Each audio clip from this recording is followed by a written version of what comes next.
1분기 한국 경제 성장률 분기비 1.7% 나왔습니다. 높은 수치입니다. 그리고 우리보다 성장률 먼저 발표했던 중국도 목표치는 채웠습니다. 이제는 미국 경제 성장률 예정이 되어 있죠. 지난해 관세도 그렇고 올해 전쟁이 있었음에도 세계 경제와 증시 왜 선방하고 있는가? 오늘은 이 문제 제대로 짚어보겠습니다. 도움 말씀에 한상춘 한국경제신문 논설위원 자리에 있습니다. 안녕하십니까? 네, 안녕하십니까?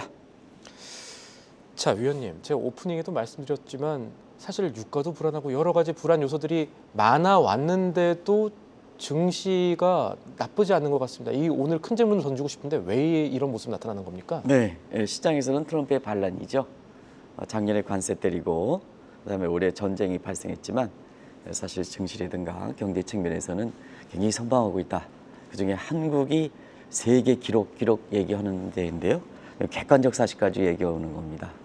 어제 SK가 1분기 성장률이 1분기 실적이 발표했습니다는 영업이익률이 무려 72%가 나왔죠.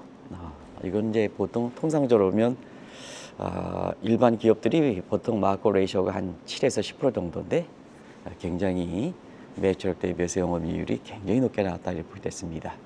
오늘 미국 증시 이렇게 트럼프 얘기를 많이 하고 있습니다는 사실 증시적인 측면에서는 오늘 그 필라델피아가 가장 핫이십니다. 예. 어제도 이 필라델피아를 계속해서 얘기하기 때문에 한국 SK라든가 삼성전자 이거 생각해서 일부러 얘기하는 게 아닙니다. 오늘 필라델피아 반도체 지수는 3대 지수가 떨어지는 가운데 1.7% 올랐습니다. 그래서 거래일 기로 17거래 연속에서 이것도 사상 최고고 오늘 무엇보다도 지수 자체가 만대 지수했습니다. 만대. 뉴욕 증시 현시에 보면 많은 사람이 이제 트럼프 얘기를 하고 있습니다는 뉴욕 현지에서 보면 필라델피아 지수가 지수 산정 이후로 처음으로 5자리대 만대 진입한 것 이게 17거래 연속 이렇게 사상 이렇게 반도체 지수 하는 것과 함께 이거를 계속해서 말씀드리기 때문에 오늘 다시 반복하지는 않겠습니다. 오늘 뉴욕 증시에서는 트럼프보다도 반도체 지수가 만대 진입한 게 가장 큰 뉴스다 하는 것을 말씀드리겠습니다. 자, 작년에도 그렇습니다는 이렇게 전쟁이 이렇게 진행되고 전쟁에 따라서 여러 가지 유가만 가지고 얘기하는데요. 그렇지는 않습니다. 세계 증시는 상당히 좋습니다. 작년에 세계의 트럼프의 악재 같은 게 관세였었죠. 근데 세계 평균 주가는 35% 올랐습니다. 그리고 이것을 관세 부과국인 미국과 관세를 피해를 받았던 한국과 비교를 한번 해보겠습니다. 그런 측면에서는 관세를 때렸던 미국의 주가보다도 관세를 받았던 한국과 같은 피해국이 주가가 더 많이 오른 것도 시청자분한테 많은 시사점을 던져준다 이렇게 보여졌습니다. 예. 그리고 대표적인 국가가 한국이죠. 그래서 작년에 한국의 코스피 상승률이 세계에서 1위를 기록했습니다. 자, 올해 한번 보겠습니다. 트럼프가 전쟁을 일으켰습니다. 그래서 트럼프 전쟁입니다. 불구하고 주가는 전쟁 이전 수준으로 속속 다 복귀했습니다. 세계 평균 주가를 한번 때려봤습니다. 세계 평균 주가는 연일 이달 들어서 사상 최고치 행진을 기록하고 있다. 그 선두격이 한국 증시다. 한국의 전쟁 피해가 가장 많고 중동산 두바이 원유 의존도 때문에 이렇게 우려가 나왔습니다는 한국의 보건료는 지금 가장 이렇게 강해서 지난 3일 전서부터 3일 전속 사상 최고치 행진을 계속되고 있다 이렇게 보시됐습니다. 그러면 주가는 어떻게 될 것이냐 하는 경제는 어떻게 될 것이냐 하는 측면입니다. 관세라든가 전쟁이라든가 이런 피해도 불구하고 소위 주가가 상승에 따라서 웰스 팩터 자산 효과가 나타나거든요. 그렇기 때문에 세계 경제도 상당히 선방한 거로 나오고 있습니다. 그래서 작년에 세계 경제 성장률이 3%대 기록했습니다는 올해도 이것은 유지할 것이다. 그래서 시장에서는 트럼프가 소리를 지르면 지를수록 증시라든가 경제에서는 영향을 미치지 못한다. 이게 시장의 반란이다. 이런 것을 말씀드리겠습니다. 말씀 주신 부분 좀 살펴보면 주가 상승에 따른 자산 효과일 건데 이 자산 효과가 얼마나 되길래 이 전쟁 피해, 관세 피해 극복하는 겁니까? 네, 관세 전쟁, 종전에 생각하면 세계 경제 스태그플레이션, 한국 경제 스태그플레이션 이런 얘기가 많이 들으셨죠? 근데 항상 지금은 경제가 바뀌었지 않습니까? 그래서 과거에 지금은 금융이 모든 걸 주도하지 않습니까? 그래서 금융과 파이셜 섹터와 리얼 섹터 이렇게 나누면 지금은 금융이 팔로링, 실물 경제 팔로링 반영하는 변수가 아니라 리딩하는 인더스트리로 바뀌었다는 얘기입니다. 이게 이제 그렇습니다. 그래서 과거에 우리가 경제 이론에서 나오는 것을 보면 주가라는 것은 실물 경제가 살아나야 상승할 수 있다. 이렇게 이제 팔로링 개념으로 생각했죠. 근데 지금은 세계적으로 그렇습니다. 실물 경제가 침체돼도 주가를 끌어올리면 웰스백트에서 실물 경제를 끌어올릴 수 있다. 이렇게 인과관계가 바뀌고 있다는 것을 말씀드리겠습니다. 그러면 얼마나 자산 효과가 크기 때문에 이렇게 경기 대체법으로 이렇게 부동산이라든가 주가를 띄워서 실물 경제를 끌어올릴까 하는 것을 말씀을 드리면 그린스폰이 미국의 주가라든가 부동산에 대해서 자산 효과 계수를 산출한 게 있었습니다. 근데 미국은 부동산에 대한 가격 올라감에 따라서 경기를 회복시키는 효과보다도 미국은 주가 상승에 따라서 경기를 올리는 효과가 컸습니다. 그게 한 0.20 정도 나옵니다. 근데 한국은 아파트 가격이 경기를 상승시키는 효과가 가장 컸습니다. 이게 일부 뭐 이교수라든가 이름은 밝히지 않겠습니다. 이런 쪽에 사람들은 한 0.27까지 왔습니다. 근데 최근에 그럼 추세가 바뀌는 것 같습니다. 작년 이후에. 그래서 아파트 가격 상승에 따른 경기 부양 효과보다도 지금은 주가 상승에 따라서 한국 경제도 성장률을 제고시키는 효과. 그래서 한국은행도 1분기 성장률이 높게 나온 데서 자산효과 개념. 이것도 이제 새롭게 경제 성장의 내역에 볼 때 항상 요인을 지적하더라고요. 그런 측면에서는 한국도 작년부터는 아파트 경기에 대한 자산효과가 과거에는 가장 컸었는데 지금 뭐냐? 주가 상승에 따른 자산효과, 경기를 부양시키는 효과가 커지고 있다. 그래서 작년에 이재명 대통령께서 이렇게 취임하시고 나서 국민 재산의 재산 증식의 기반을 부동산에서 주식으로 바꾸겠다 하는 측면인데 그게 주가의 대중화되면서 주식이 대중화되면서 지금 우리나라의 주식 보유가 뭐 한 주 이상 갖고 있는 사람이 한 1,500만이 돌파했다 그래요. 그러면 이제 1가구 3 기준으로 한다면 우리나라 전 가구가 주가 상승에 따른 직접 간접 효과에 소비라든가 이런 게 영향을 미치고 있다는 얘기입니다. 그래서 주가 상승에 따른 자산 효과가 커지는 단계로 변하고 있다. 이렇게 볼 수 있습니다. 결과적으로 보면 이 자산 효과, 웰스백과 트럼프 관세, 그다음에 전쟁 피해, 과거에는 뭐 스태그플레이션 이렇게 했는데 지금은 주가가 오히려 거꾸로 상승하고 세계 경제 성장률이 굉장히 선방하는 것은 바로 종전과 다른 웰스펙트 자산 효과가 굉장히 크기 때문에 그렇다는 것을 말씀을 드리겠습니다. 각국의 성장률들이 실제로 어떻게 움직였는지도 좀 알아봐야겠는데 미국은 지난해 괜찮았고 4월 30일 날 이제 1분기 GDP 나오는데 이것도 나쁘지 않을 것으로 예상되고 있죠. 네, 사실 작년에 의외로 선방했죠. 작년에 관세에 따라서 미국도 트럼프에 대해서 얼마나 이렇게 혼란스러운 상황이 많이 됐습니까? 미국 내에서는요, 작년에서 보면 트럼프에 대해서 기대가 무너지는 상태에서 미국 내 갈기갈기 찢어졌지 않습니까? 국민들도 찢어지고 정치적으로도 찢어지고 이렇게 했습니다. 그런 측면에서 보면 미국 내 균열이 많은데도 불구하고 트럼프 리스크가 많은데도 불구하고 경제는 선방했다 이렇게 볼 때 있습니다. 작년에 미국 경제 성장률이 한 2.3% 정도 나왔습니다. 분기별 성장률을 보면 트럼프 입장을 반영해서 1분기에 작년 1분기에 바이든을 교체했으니까 1분기 역성장률 마이너스 0.6% 나온 것을 빼도록 하겠습니다. 그러면 작년에 2분기에 미국 경제 성장률을 한번 보면 시청자 여러분 2분기에 3.8%, 3분기에 4.3%, 4분기는 0.4%. 근데 0.4% 가지고 의미를 부여하는 시각들이 있는데요. 그렇지 않습니다. 미국의 회계 연도는 10월입니다. 10월 1일부터 시작합니다. 회계 정부 지출 기여도가 미국에서는 성장률이 트럼프는 빅 가버먼트를 추정하기 때문에 이게 굉장히 정부 지출에 대한 성장률 제고 효과가 크거든요. 근데 셧다운 됐지 않습니까? 작년 12월 중순까지 셧다운. 4분기에 10월부터 12월 중순까지 셧다운 됐습니다. 그래서 셧다운 장기에 따라서 작년 4분기 성장률이 0.3%, 일부 사람들은 경기 침체도 하는데 의미가 없다 이렇게 보게 됐습니다. 그러면 경제 성장률의 4분기에 의미가 없다면 자 작년에 3분기 성장률 4%대, 그 다음에 2분기 성장률 3.8%입니다. 그러면 4분기는 제외한다. 그러면 올해 1분기 성장률 어떠냐? 지금 GDP 애틀란타 같은 경우는 속보치가 한 3% 정도로 보고 있습니다. 미국 경제도 상당히 좋았다 이렇게 보게 됐습니다. 그러면 미국의 입장에서 보면 트럼프가 체감 경기를 어떻게 계산하느냐?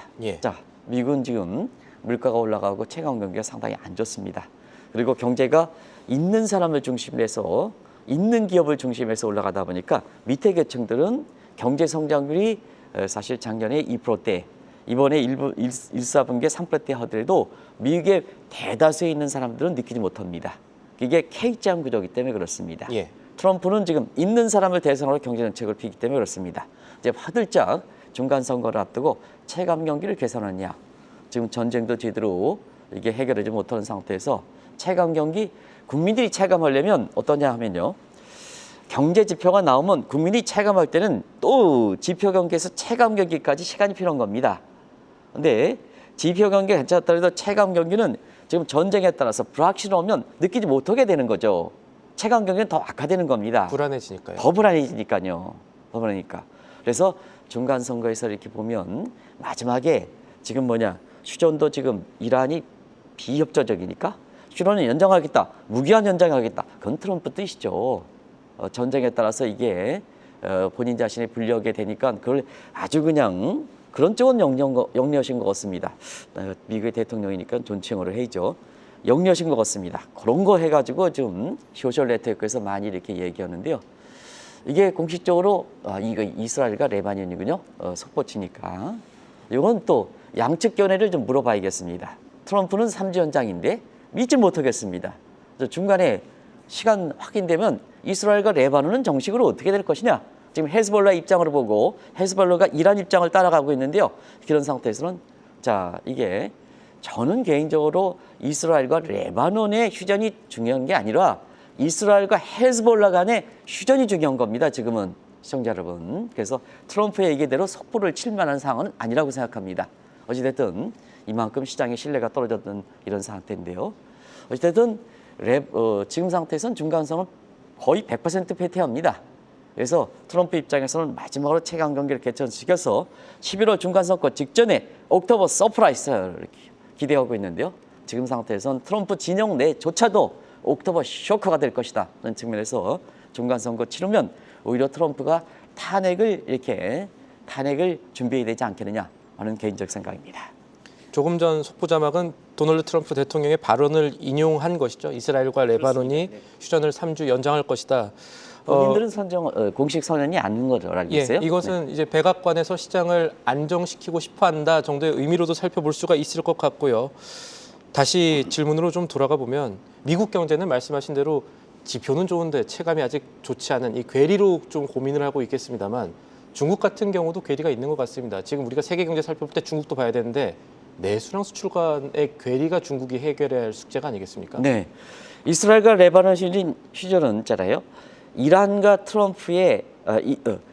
미국과의 휴전 협상에 따라서 그 기간 동안은 이스라엘과 레바논과 휴전을 한다 하는 입장을 갖고 있었죠 원래. 그런데 자 이게 연장이 10일 휴전 기간 동안 연장이 되니까 트럼프 책임이 되는 거죠. 그래서 그것을 면피하기 위한 속성을 갖고 있는 성격이기 때문에 사실 우리가 이스라엘과 레바논 특히 헤즈볼라 입장을 이렇게 봐야 된다. 그게 시장을 안정시킨다 하는 것을 말씀드리겠습니다. 자, 올해 중국도 1분기 성장이 좋았습니다. 상대적으로 우크라이나 전쟁이라든가 이란 전쟁에 가장 뒤에서 웃고 있는 이코노미스트라든가 웃고 있는 게 중국이다 하는 쪽도 우리가 신흥기 앵커랑 같이 얘기했습니다는 1분기 성장이 좋게 나왔습니다. 5% 전년 동기비로 5% 나왔습니다. 중국은 공식 통계가 전년 동기이기 때문에 5% 나왔습니다. 전분기 대비해서는 1.3% 나왔습니다. 그래서 좋게 나왔습니다. 문제는 수출과 내수 간의 균형이 유지하느냐 아니면 괴리가 심화되느냐 이게 중국 경제 문제거든요. 그런 각도에서 보면 작년에도 수출 호조 속에 내수는 상당히 침체됐습니다. 근데 올해 1분기 성장률 5% 나왔습니다는 사실 내수 침체에 따라서 수출과 괴리 현상이 더 심화되는 이런 양상입니다. 역시 가장 중요한 게 내수 침체에서는 부동산 경기 이걸 지금 헝다 사태, 왕커 사태 전부 해결하지 못하고 있습니다. 헝다 사태는 벌써 2019년 통제경제에서 2019년인데요. 지금 2020년 7년째를 맞고 있습니다. 그러면 지금 시진핑 국가주석이 이것을 해결할 것이냐 해결의 의지가 없다고 생각합니다. 왜냐하면 헝다 사태는 이전의 기득권과 그다음에 군부 세력과의 결탁 문제입니다. 근데 지금 시진핑이 2인 독재 체제가 되면서 지금 군부의 장유샤라든가 뭔가에서 부동산과 관련된 사람을 싹 제거버렸습니다. 그러다 보니까 그와 관련해서 자, 시진핑과 관련돼 있는 사람으로 주도하다 보니까 기존 기득권에 자, 거기에 자금을 지었던 홍다라든가 완커 같은 것은 정리할 필요가 없는 거죠. 중국의 부동산 관련해서 우리나라의 국내 금융사들이 많이 푸딩이라든가 이런 게 투자했는데요. 이 문제도 앞으로 개선될 것이냐 고객들한테 얘기하는데요. 그 개선될 가능성도 비교적 적다는 것이 바로 시진핑이 지금 1인 독재 체제가 되면서 기존 기득권과 말면되어 있는 부동산 개발은 버린다 이렇게 보시면 되겠습니다. 그런 과정에서 우리 시청자분도 중국의 부동산 투자 지금 거의 가장 많이 올라갈 때에 비해서 절반이로 떨어졌습니다. 근데 앞으로 해소할 것이냐 하는 측면에서는 이 점을 염두에 두셔서 보실 필요가 있다. 이게 중국이 뭐냐, 시진핑 국가주석이 권력판도 재편 과정에서 부동산 침체의 홍다오 사태를 약 7년간 방치하는 것은 앞으로 개선될 의지가 없다 하는 것은 말씀을 드리는 겁니다. 제조업 활력 지표인 PPI도 3월까지 40개월 연속 이렇게 마이너스했죠. 근데 이달 들어서 조금 0.4% 정도 플러스로 돌아섰습니다. 요거가 좀 희망도 좀 보이는 것 같습니다. 근데 시청자 여러분 아시겠습니다만 내수가 침체되는 상태에서 물가지표에 해당되는 PPI는 그렇게 큰 의미를 갖고 있지 않다. 물가지표는 실물경제 실상을 반영했을 때 PPI인데 PPI가 의미가 있는데 중국은 내수가 침체하는데 PPI니까 이 PPI가 왜 상승했을까 하는 측면은 역시 중국이 지금 국가의 첨단 기술, 첨단 기능에서 반도체 씨앗이라든가 이런 게 반도체와 관련된 가격들이 좀 많이 올라간 상태거든요. 이걸 반영하는 거다. 중국 전체의 제조업의 활력 지표로 이게 상승하는 것은 아니다 하는 것도 말씀을 드리겠습니다. 아, 또 물가 올라갔다 유가 때문에 물가다 이렇게 생각하지 그런 말고. 그렇습니다. 예. 그런 측면에서 지금 중국의 PPI의 4월에 0.4%에 누가 기여했느냐. 예. 많은 사람들은 베네수엘라가 저유가 전략, 이란의 저유가 전략 들어오지 못하기 때문에 결과적으로 보면 사실 그 PPI가 유가 상승에 따라서 올리지 않느냐 하는데 PPI의 산출 기준을 보겠습니다. 4월 달에 발표했는데 4월 초에 발표했습니다. 이거는 전쟁 전까지다 이렇게 보시겠습니다. 전쟁 전까지다. 예. 4월 수치지만 4월에 3월 말까지 반영하는 게 아니다. 통계 산출은 그렇게 하지 않습니다. 그걸 좀 꼭 좀 말씀드리겠습니다. 그래서 전반적으로 제조업의 활력 지표가 나오는 것은 아니다 하는 걸 말씀드리겠습니다. 그러다 보니까 지난 그 3월 초에 전인대에서 보면 그동안은 중국이 개혁하겠다. 온중구진만 주장했습니다. 근데 내수가 침체하니까 경기를 부양시키겠다 해서 지금 지난 그 3월 달에 끝났던 양회대, 전인대, 특히 경제 측면에서는 전인대에서 내수도 같이 회복하겠다. 경제 개혁을 시키는 온중구진에 경기를 부양시키겠다 하는 경기 부양 달자 동시에 추진한다. 이런 상황이 중국 경제다 하는 것을 말씀드리겠습니다.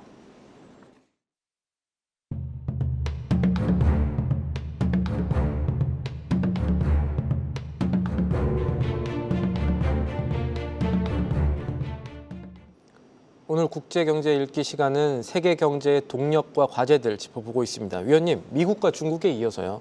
올해 일본 경제도 고민이 많을 것으로 보이는데요. 왜냐하면은 저희가 어제 도쿄 특파원 연결 때 이 일본이 추가 금리 인상 기대가 있었는데 이거 싣고 있다는 내용도 전해드렸고, 그러니까 정책적인 미스매치가 일본의 운명을 좌우할 가능성, 이거 어떻게 보십니까? 네, 일본은 지금 세계적으로 강가가 아니지만 강대강은 아니지만 일본 대비해서는 강대강이 지금 대결하고 있는 상태죠.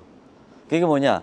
통화 정책을 갖고는 우에따 같은 경우에는 그 물가 부분이 3%대니까 물가를 잡기 위해서 금리를 올려야 된다. 금리 인상에 대해서 계속 뉘앙스를 주죠. 예. 근데 다케이치는 국민 여저 지도에서 지난번에 그 중요한 해산이라는 강수를 써가지고 성공을 했고 그러다 보니까 본인 자신은 뭐냐, 경기 부양 쪽으로 가는 거죠. 그래서 강대강이 지금 맞물려 있다. 이게 일본 경제의 모습이다. 예. 그러면 왜 강대강일까? 성장률과 물가가 서로 따로 노는 장이 됐다 이렇게 됐습니다. 작년 그 하반기에 일본 경제는 난백상을 보이고 있죠. 난백상이라는 것은 뭐냐? 성장률은 많이 떨어지고 있습니다. 그래서 작년에 하반기에 성장률은 마이너스 떨어졌습니다. 물가는 월별 지표이기 때문에 올해 들어서 소비자 물가는 3%대 그대로 유지하고 있습니다. 근데 1분기 성장률은 일본은 좀 늦게 발표합니다. 지금 상태에서는 0%대 기록하지 않겠느냐 해서 소위 일본은 전형적으로 스태그플레이션 이런 얘기들이 나오는 겁니다. 그러면 선택적으로 보면 자, 어느 쪽을 중심으로 하냐에 따라서 1990년대 이후에 일본에서 보면 중앙은행과 그 다음에 총리 간의 이게 그 갈등을 빚었던 또 집권당과 그 중앙은행 간의 갈등을 빚었던 미에노 패러다임과 대장성 패러다임이 갈등을 빚히는 거죠. 근데 작년에 보면 다케이치가 실수를 좀 저질렀죠. 왜냐하면 작년에 10월 달에 탁 해서 느닷없이 여성 총리로서 시키니까 좀 착 씌워서 그 세밀하게 공부를 하시는 이 다케이치 총리께서 위에다 손을 들어줬습니다. 위에다 손을 들어서 결과적으로 보면 물가를 잡겠다 하는데 경기가 더 침체되어 버렸죠. 그래서 올해 들어서 어떻습니까? 어제 김일구 축배에서 금리 인상에 대한 기대가 낮춰지고 있다. 왜 그럴까? 다케이치 총리가 절치부심했습니다. 작년 4분기에 우에따에서 묵시적으로 금리 인상에다 물가를 잡으라, 이게 내 실수였다. 예. 근데 국민의 지도는 중요한 해산을 통해서 완전히 독점적지를 댔다. 그래서 다케이치 총리의 절치부심입니다. 절치부심에서 대규모 재정 지출을 추진하겠다. 대규모 재정 지출을 했어. 그러다 보니까 재정 정책과 통화 정책 간에 괴리가 발생하는 거죠. 우에따는 금리 인상, 재정 사이드에선 다케이치가 대규모 경기 부양. 그러다 보니까 일본은 2차 세계대전 이후에 2차 세계대전 패망에 의해서 압축 성장한 소위 리드스 크로스, 조선 이렇게 돌아가신 굉장히 훌륭하신 분이 전 서울시장 하시기도 하죠. 리드스 크로스라는 세계에서 아주 이렇게 다 보편적으로서는 압축 성장이라는 개념을 또 했거든요. 그래서 경제개발 1차 해가지고 전후 패전을 단기의 선진국까지 끌어올리는 데는 바로 뭐냐, 통계 경쟁이 아니지만 경제개발계에서 압축으로 시켰던 경제입니다. 이걸 압축 성장이라고 하거든요. 압축 성장에서 가장 중요한 건 재정정책과 통화정책의 부서 간의 조합 문제죠. 엊그제 신현성 한국은행 총재와 구인철 경제부총리 간에 앞으로 경제 조화를 하겠다. 재정정책과 통화정책과 조화하겠다. 우리도 개발경제이지 않습니까? 그런 게 상당히 중요한 시초점입니다. 그런데 일본은 지금 재정정책과 통화정책과 수정 간에 결과적으로면 미스매치가 되기 때문에 일본의 성장률은 올해 상당히 좀 안 좋을 것 같습니다. 중요한 부분 말씀해 주셨고요. 유럽으로 넘어가 보죠. 유럽은 의외로 경제가 주목을 받을 수 있다는 시각도 있다는데 왜 그렇습니까? 유럽은 이게 남녀 간에 이게 차별하지 않은 것 같습니다. 유럽 경제는 남자들은 좀 잘못하는 것 같습니다. 남자 총리들은, 최고 통수권자는. 근데 물가를 맡고 있는 건, 물가는 ECB가 전체 통합되기 때문에 ECB가 맡고 있는 거예요. 라가르드 총리는 기가 막혀 하는 것 같습니다. 이거로 유럽 경제를 상징한다. 자, 남자 총리들이, 통수권자들이 워낙 못하고 있습니다. 이게 영국과 프랑스와 독일입니다. 시청자 여러분, 정치적 혼란, 또 본인 자신이 이 국민들의 경제 생활 없이 본인의 정치적 야망 때문에 막 쓰죠. 재정 지출 막 쓰죠. 그러니까 올해 들어서 뭐냐, 유럽은 재정 적자가, 유럽의 경제 통합을 위해서는 이 국가가 GDP 대비해서 재정 적자 비율을 3% 이내로 줄여야 되는데요. 그래서 레벨 플레이닝 필드, 평평 운동장처럼 되지 무슨 국가가 통합해서 유럽이 하나의 국가가 되는 거 아니겠습니까? 근데 그 통수권자들이 막 쓴다 하니까 이게 깨져버리는 거죠. 깨져버리는데 항상 뭐냐, 미국의 세계 경제라든가 세계 증시도 트럼프가 아무리 흔들어봐야 시장이 반란을 일으키죠. 경제 선방, 증시 선방 이렇게 되죠. 예. 유럽도 마찬가지입니다. 통수권자들이 해서 막 쓰지만 결과적으로면 유럽의 회원국으로 볼 때는 막 쓰는 국가들, 이게 굿 애플스입니다. 과거에 경제가 좋았던 독일, 굿 애플스는 지금 경제가 추락하죠. 근데 과거에 막 썼다가 지금 정신 차려가지고 지금 뭐냐, 국민을 위해서 최고 통수권자는 그리스라든가 이런 국가들은 지금 좋습니다. 그래서 이태리 총리도 잘하고 있습니다는 이 배드 애플 습관의 운명이 바뀌었습니다. 예. 운명이. 그래서 과거에 2011년에 미국의 유럽의 피그스라 해가지고 재정 위기를 발생시켰던 그 세계 경제 위기를 발생시켰다 해서 우리 뭐 무슨 D일본은 피그스를 뭐 돼지 새끼들이다 번역해서 국제적으로 문제가 됐었습니다. 어떻게 피그스가 돼지 새끼들입니까? 이게 그 언론에서 보면 그 여기서 얘기하는 것을 전부 미국의 자국에 이렇게 다 발표하는데요. 그렇게 번역하는 데가 있어요. 그렇게 해서 지금도 그거 보면 저희처럼 국제금융시장에 이렇게 종사하는 사람들 보면 아주 치욕적인 일이기 때문에, 또 언론에 담당하는 입장에서 치욕적이기 때문에 지금도 좀 열이 나니까 신윤기 앵커가 뭐냐, 이거 좀 감정을 좀 다스려달라 하는데 어떻게 합니까? 그게 그렇습니다. 요즘 들어서 언론 얘기를 많이 하고 있습니다는, 그래서 한국 경제가 망했느냐? 1, 4분기 성장률이 1.7%, 중국이 뭐냐 전분기 대비해서 1.3%거든요. 그보다 높게 나왔지 않습니까? 근데 무슨 엊그제 무슨 한국 경제 뭐 1인당 GDP가 대만보다 뭐 못하다 해서 뭐 한국 경제 망했다. 그또 망했다. 그래서 뭐냐 와 그또 져가지고 이렇게 해서 항상 또 그때도 이제 감정을 보였는데요. 얘기하는데요. 결과적으로면 지금 유럽은 그런 쪽으로 보고 있습니다. 근데 라가르드 총리는 그 어려운 가운데 물가를 기가 막히게 잡지 않습니까? 2%를 근접시키지 않습니까? 근데 이 라가르드 총리마저도 이게 물가는 잘 잤으면 조기 사임하고 있습니다. 조기 사임 표명했습니다. 그래서 하반기 유럽 경제도 그렇고 물가도 그렇고 좀 안 좋지 않겠냐 하는 생각이 듭니다. 예. 언론의 문장과 말은 정확하고 철저해야죠. 그런 측면에서 저희가 여러 각도에서 다 살펴봐야 되는 거고, 그래서 우리가 여러 각도 중에 하나인 인도, 이 글로벌 사우스 국가들, 브라질 이런 국가들도 저희가 짚어봐야 될 것 같습니다. 여기는 우리 투자자들이 그렇게 주목하지는 아직까지는 않는 것 같은데 이쪽은 많은 변화가 있을 것 같습니다. 이쪽 많이죠. 세계경제 성장률 발표 보는 거 보세요. 예. OECD, IMF에서 종전과 다른 점이 있습니다. 다른 점이 있습니다. 선진국 위주로 발표합니다. 과거에는 신흥국 위주로 발표했죠. 신흥국이 고도성장. 그러니까 예. 성장량 보세요. 그래서 우리나라도 보면 아이고 중국 투자하세요. 인도 투자해서 브라질 투자해서 그런 증권사들이 많았습니다. 지금 그거 추천합니까? 안 추천하죠. 선진국 위주로 추천하지 않습니까? 그래서 북극이 열린다는 얘기입니다. 근데 세계 GDP의 약 70%가 북반구의 선진국이니까 과거 스웨즈나 파나마나 남아프리카 희망봉 거래 비용이 많이 열려서 그 국가들의 신흥국들이 대부분했는데요. 지금은 인구가 중요하지 않지 않습니까? 그리고 쇼컷에 해당되는 북극이 열리지 않습니까? 그래서 세계경제 판도에서 보면 신흥국에서 선진국 판도로 넘어가고 있는 상태다라는 것을 말씀드리겠습니다. 또 신흥국도 뭐냐? 소위 글로벌 사우스라는 개념에서 사실 인도라든가 중국이라든가 이런 자체적으로 변하고 있습니다. 어떻게 변하느냐? 자, 신흥국의 가장 큰 게 브릭스죠. 브릭스가 균열되고 있지 않습니까? 우리 브릭스가 중국과 러시아는 지금 중남미과 버리죠. 지금 베네수엘라든가 뭔가 중남미 버리지 않습니까? 과거에는 끌어안다 중남미 있었는데 지금 다 버리죠. 그게 뭐냐? 트럼프가 잘해서 그런 게 아니라 중국과 러시아 버리는 상태에서 그게 핑크타이드에서 블루타이드 우파로 바르는 거죠. 이렇게 지금 변하고 있습니다. 그런 과정에서 베네수엘라가 지금 어떻게 될 것이냐 하는 측면은 지금 여성 차기 이렇게 운명권자들이 지금 어떻게 될 것이냐 하는 게 관심이 되는 사항이다 이렇게 됐습니다. 그리고 글로벌 자금 이동에서 보면 사실 유가 향방이라든가 이런 것이 변수가 될 거로 이렇게 보이는데요.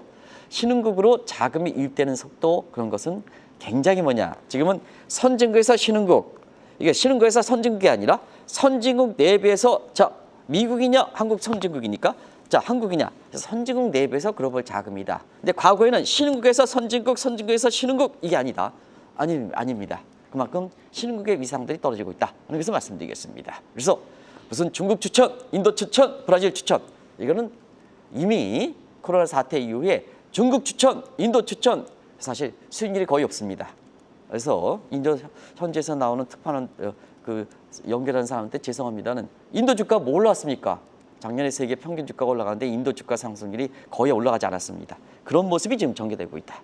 객관적 사실이다 하는 것을 말씀드리겠습니다. 예.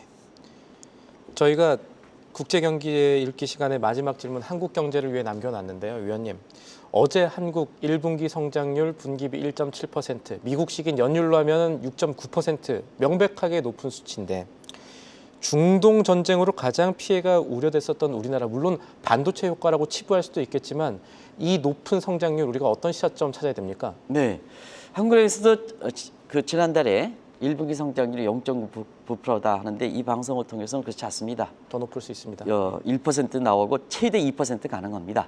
하는데 사실 1.7% 굉장히 높게 나왔습니다. 예. 지금 말씀대로 미국식 연준으로 하면 7%대입니다. 7%대입니다. 전년 동기비로 하면 한 3%대가 이렇게 되고요. 한국 기록을 많이 세웠지 않습니까? 주가 기록 세계 최고. 그다음에 성장률 중국의 5% 전년 동기비지만 전분기 대비해서는 1.3%입니다. 우리가 전분기 대비가 1.7%입니다. 중국보다 높지 않습니까? 높지 않습니까? 한국의 성장률도 주목하고 SK 하이닉스 그다음에 삼성전자 이런 게 있습니다. 근데 꼭 그럽니다. 우리 성장률이 1.7% 나오고 주가가 이렇게 삼성전자, SK 가면 항상 한국은 반도체 착시다, 반도체 문제가 있다 이렇게 하는데요. 사실 그렇습니다. 좋은 것은 좋은 쪽으로 얘기해야 되는데 꼭 그다 따리를 겁니다. 근데 그분들한테 묻겠습니다. 그런 언론들에 묻겠습니다. 지금 상황에서 삼성전자, SK 반도체가 없었더라면 어떻게 되냐 이겁니다. 왜 세계 성장률 또 주가 상승률 또 세계에서 우리나라를 주목하고 있는데 자 이런 상황에서 반도체가 없었더라면 어떻게 할 것이냐. 이 얘기는 왜 안 합니까? 이 얘기는 우리가 어렵게 이렇게 극복하는데요. 꼭 보름달이 합니다. 물론 중장기적으로 본데요. 지금 다행인 것은 반도체 삼성전자 SK에서 주변으로 지난번 말씀 트리클 다운 이펙트와 펜 차트에서 전공정, 후공정 소재 부품 그 다음에 이것을 인해서 광섬유, AI, 에어로스페이스 그 1차, 2차 벤더로 확산되고 있지 않습니까? 예. 그걸 만들어 나가면 됩니다. 오늘 전문가들이 나와가지고 이거 반도체에서 우리 주가 상승이 올라왔지만 반도체 착시 역사상이 있습니다. 이거 준비 없었더라면 어떻게 될 것이냐 문제를 얘기하겠습니다. 없었더라면 이 상황에서 작년에 관세 때리고 작년에 올해 중동산 투박하면서 전쟁이 있는 상태에서 반도체가 없었더라면 어떻게 될 것이냐 하는 것을 반문하면서 제가 더 이상 하면 또 감정이 두꺼울 것 같아서 여기서 끝내도록 하겠습니다. 예. 한국 경제, 한국 증시 스스로가 생각하는 것보다 우리 스스로 갖고 있는 잠재력이 높을 수 있다. 알겠습니다. 한상춘 한국경제신문 논설위원이었습니다. 위원님 오늘도 감사합니다. 네, 고맙습니다. 기업과 산업의 성장, 한국 경제의 새로운 전환. 한국경제TV는 한국 증시의 다음 도약을 응원합니다.